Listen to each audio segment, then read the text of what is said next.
বিশ্ব ফুটবলের এক জীবন্ত কিংবদন্তি ক্রিস্টিয়ানো রোনালদোর উত্তরাধিকার যেন নিজের ছেলে হতে চলেছেন।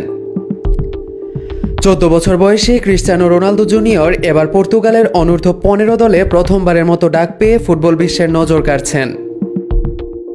ভ্লাতকো মার্কোভিচ আন্তর্জাতিক টুর্নামেন্টের সপ্তম আসরে অংশ নিতে 22 জনের যে স্কোয়াড ঘোষণা করা হয়েছে সেখানে জায়গা পেয়েছেন এই খুদে প্রতিভাবান ফরোয়ার্ড। অনূর্ধ্ব-15 দলের কোচ জোয়াও সান্তোস জুনিয়রকে দলে রাখার সিদ্ধান্তে নিশ্চয়ই ভবিষ্যতের সম্ভাবনা দেখেছেন। রোনালদো জুনিয়রের এই অর্জনে আপ্লুত বাবা ক্রিস্টিয়ানো রোনালদো। সামাজিক যোগাযোগ মাধ্যম ইনস্টাগ্রামে তিনি দলে নির্বাচিত খেলোয়াড়দের তালিকা শেয়ার করে ছেলেকে উদ্দেশ্য করে লিখেছেন, তোমার জন্য গর্বিত পুত্র। এ যেন শুধু এক পিতার আবেগই নয়, একজন কিংবদন্তির উত্তরসূরির প্রথম ধাপে গর্বিত প্রশংসা। রোনালদো জুনিয়র বর্তমানে সৌদি আরবের ক্লাব আল নাসরের যুব দলে খেলেছেন, যেখানে তার বাবা ক্লাবটির মূল দলে রয়েছেন। এর আগে তিনি ইউরোপীয় দুই জায়ান্ট ক্লাব ইতালির জুভেন্টাস এবং ইংল্যান্ডের ম্যানচেস্টার ইউনাইটেডের যুব একাডেমিতেও প্রশিক্ষণ নিয়েছেন এবং সেখানেও খেলেছেন।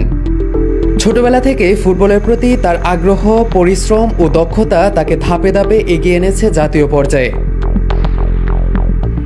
এবারের ভ্লাতকো মার্কোভিচ আন্তর্জাতিক টুর্নামেন্ট অনুষ্ঠিত হবে ক্রোয়েশিয়ায় 13 থেকে 18 মে পর্যন্ত। পর্তুগাল 3টি ম্যাচ খেলবে, যথাক্রমে 13 মে জাপানের সাথে, 14 মে গ্রিসের সাথে এবং 16 মে ইংল্যান্ডের বিপক্ষে।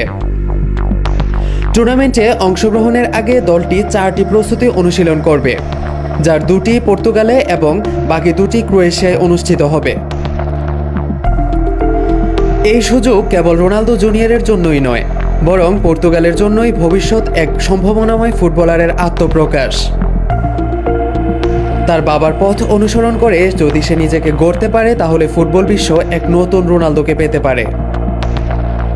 উল্লেখযোগ্য যে ক্রিস্টিয়ানো রোনালদো পর্তুগালের ইতিহাসে সর্বোচ্চ গোলদাতা এবং আন্তর্জাতিক ফুটবলে সর্বোচ্চ গোলের মালিক।